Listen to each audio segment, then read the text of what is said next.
خداوند کے عظیم اور قادر نام میں آپ سب کو سلام۔ نیدرلینڈ ایمسٹرڈیم سے بات کر رہا ہوں پادری سردار۔ یقین رکھتا ہوں کہ آپ سب خیریت سے ہوں گے۔ جیسا کہ آپ نے بزرگ نوح کی کشتی کا پہلا حصہ سنا، اور اسی طرح آج خدا کے زندہ اور پاک کلام سے دوسرا حصہ آپ کے گوش گزار کریں گے۔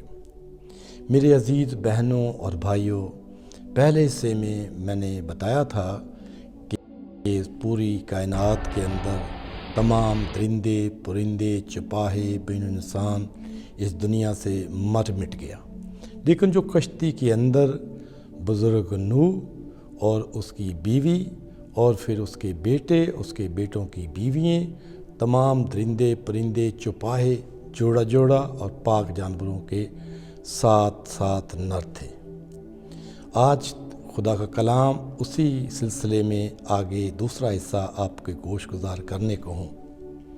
میرے عزیز بہنوں اور بھائیوں، خدا نے نوح کو اور نوح کے خاندان کو، تمام درندوں پرندوں چپاہوں کو یاد کیا، اور خدا نے ایک ہوا چلائی، اور ہوا جب چلی اور آسمان سے بارش بند ہو گئی، زمین کے سوتے بند کیے گئے، آسمان کے دریچے بند ہو گئے، اور بارش تھم گئی، اور ایسا ہوا کہ خدا نے پانی گھٹنا شروع ہو گیا۔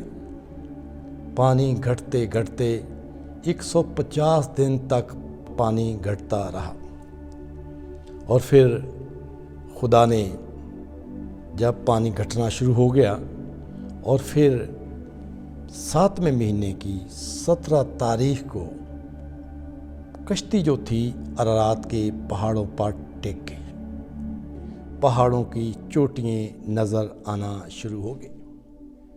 میرے عزیز بہنوں اور بھائیوں، اور 40 دن اور ٹھہر کر تک پانی برابر گھٹتا رہا، اور پھر بزرگ نوح نے کیا کیا؟ جب پانی گھٹ گیا اور 10ویں مہینے کی پہلی تاریخ کو پھر خدا کے بندہ بزرگ نوح نے جو روشن دان یعنی کھڑکی بنائی تھی اس کو کھولا، ایک کوے کو اڑا دیا، اور کوا واپس نہیں آیا تاکہ دیکھے کہ پانی خشک ہو گیا یا نہیں۔ کوا واپس آیا ہی نہیں، ادھر ادھر پھرتا رہا۔ پھر بزرگ نوح نے ایک کبوتری لے کر اس روشن دان سے اسے اڑا دیا، اور کبوتری ادھر ادھر پھرتی رہی، اسے پنجہ ٹکنے کی جگہ نہ ملی، وہ واپس آ گئی۔ بزرگ نوح نے اپنا ہاتھ بڑھایا، اسے کشتی میں پھر لے لیا اور رکھا، اور 7 دن ٹھہر کر پھر بزرگ نوح نے اس کبوتری کو روشن دان سے اڑا دیا۔ جب شام کو واپس آئی تو اس کی چونچ میں زیتون کی تازہ پتی تھی۔ بزرگ نوح جان گیا کہ زمین پر پانی خشک ہو گیا۔ 7 دن اور ٹھہر کر بزرگ نوح نے اس کبوتری کو پھر روشن دان سے اڑا دیا، اور کبوتری واپس نہیں آئی۔ بزرگ نوح نے جان گیا کہ پانی زمین پر خشک ہو گیا۔ پھر بزرگ نوح نے کشتی کی چھت کھول دی، اور خدا نے آواز دی، نوح کو کہا، اے نوح، جو راست باز ہے، خدا اس سے بات کر رہا ہے، تو اور تیری بیوی اور تیرے بیٹے اور تیرے بیٹوں کی بیوییں، اور جو درندے پرندے چپاہے رینگنے والے جاندار جتنے بھی ہیں جو چلتے پھرتے ہیں، انہیں باہر نکال۔ بزرگ نوح نے باہر لے آیا، اور ہر جاندار اپنی اپنی نسل کے مطابق، جنس کے موافق وہ کشتی سے نکلتے گئے، جا رہے ہیں کشتی سے نکل کر۔ اور خدا نے کہا کہ ان کو روح زمین پر پھیل جائیں، تاکہ زمین پر بچے دیں، تاکہ بہت زیادہ بڑھ جائیں۔ اور خدا نے ان کو حکم دیا، وہ اپنی جنس کے موافق نکل گئے اور تاکہ زمین پر پھیل جائیں، زمین پر بچے دیں اور تاکہ بہت زیادہ ہو جائیں۔ بزرگ نوح اور اس کی بیوی اور اس کے بیٹے، اس کی بیٹوں کی بیویوں کو خدا نے برکت دی اور کہا کہ بڑھو اور زمین کو معمور کرو۔ اور خدا ان سے یہ باتیں کرتا رہا، اور بزرگ نوح جو خدا سے ڈرتا، خدا کے ساتھ چلتا اور جو راست باز تھا، خدا نے اسے راست باز ٹھہرایا۔ اور ایسا ہوا کہ بزرگ نوح نے کچھ چپاہے پاک جانوروں میں سے اور کچھ پرندے پاک پرندوں میں سے کچھ لیے، خدا کے لیے کو مذبح بنایا اور انہیں اپنی قربانی کے طور پر چڑھایا۔ اور خدا نے راحت انگیز خوشبو لی، اور خدا نے کہا کہ انسان کے خیالات لڑکپن سے برے ہیں، جیسے میں نے آج بنی انسان کو جسے میں نے بنایا تھا اور تمام درندوں پرندوں چپاہوں کو، اس طرح جیسے آج کے دن ہوا ہے کبھی ایسا ہرگز نہ کروں گا۔ جب تک زمین قائم ہے، بیج بونا، فصل کاٹنا، سردی، گرمی، تپش، جھاڑا، دن اور رات موقوف نہ ہوں گے۔ یہ خدا بندہ بزرگ نوح سے کہہ رہا ہے۔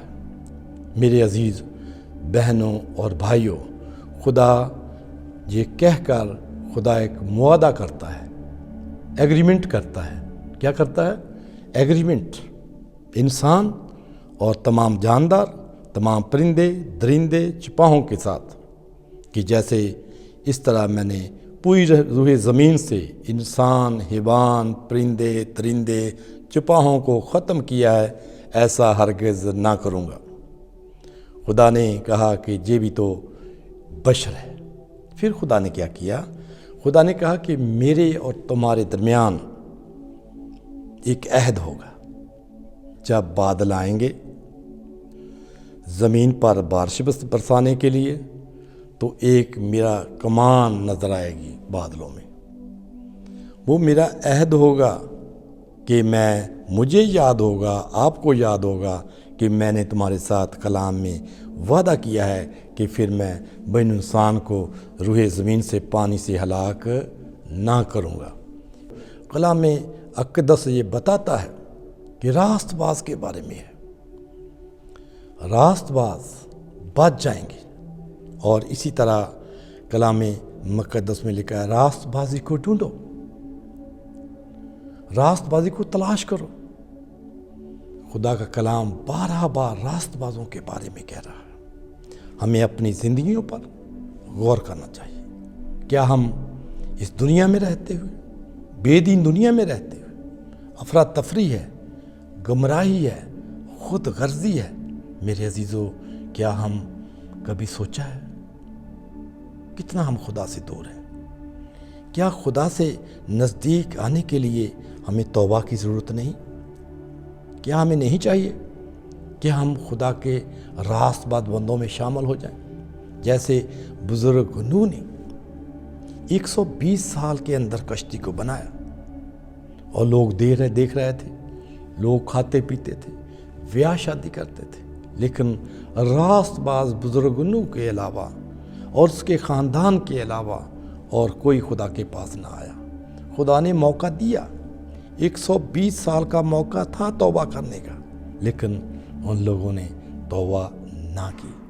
آج ہمیں ضرورت ہے، خدا کے پاس آ جانے کی ضرورت ہے، خدا کے سامنے جھک جانے کی ضرورت ہے، اپنے گناہوں کا اقرار کرنے کی ضرورت ہے، تاکہ ہم بچ جائیں، ہم خدا کے حضور مقبول ٹھہریں، راست باز بن جائیں، تاکہ ہم خدا کے حضور پہنچ سکیں۔ دن برے ہیں، وقت تیزی کے ساتھ گزر رہا ہے، انسان موت کی طرف جا رہا ہے، لیکن انسان کو آج جاننا چاہیے کہ ہم خدا کی دستکاری ہیں۔ خدا نے انسان کو اپنی شکل اور اپنی شبیہ پر بنایا ہے۔ خدا نے انسان کو بڑی محبت کے ساتھ بنایا ہے۔ خدا نے انسان کو اپنا نیب بنایا ہے۔ میری عزیز بہنوں اور بھائیوں، آج وقت ہے کہ ہم بچ جائیں، آج وقت ہے کہ ہم خدا کے پاس آ جائیں، چھوڑ دیں یہ باتیں۔ آج موقع خدا نے دیا ہے، زندگی دی ہے، زندگی کی تمام تر نعمتوں سرفراز کیا ہے۔ آج خدا نے ہمیں پھر موقع دیا ہے کہ ہم جیسے نوح کی کشتی میں جو اندر آ گئے وہ بچ گئے، لیکن مرکز خدا ہے، خدا مرکز ہے۔ اگر مرکز سے ہٹ جائیں گے تو پس جائیں گے، وقت نزدیک ہے۔ میرے عزیزو، خدا آج کلام کے وسیلہ سے ہم سب کو برکت دے، آمین۔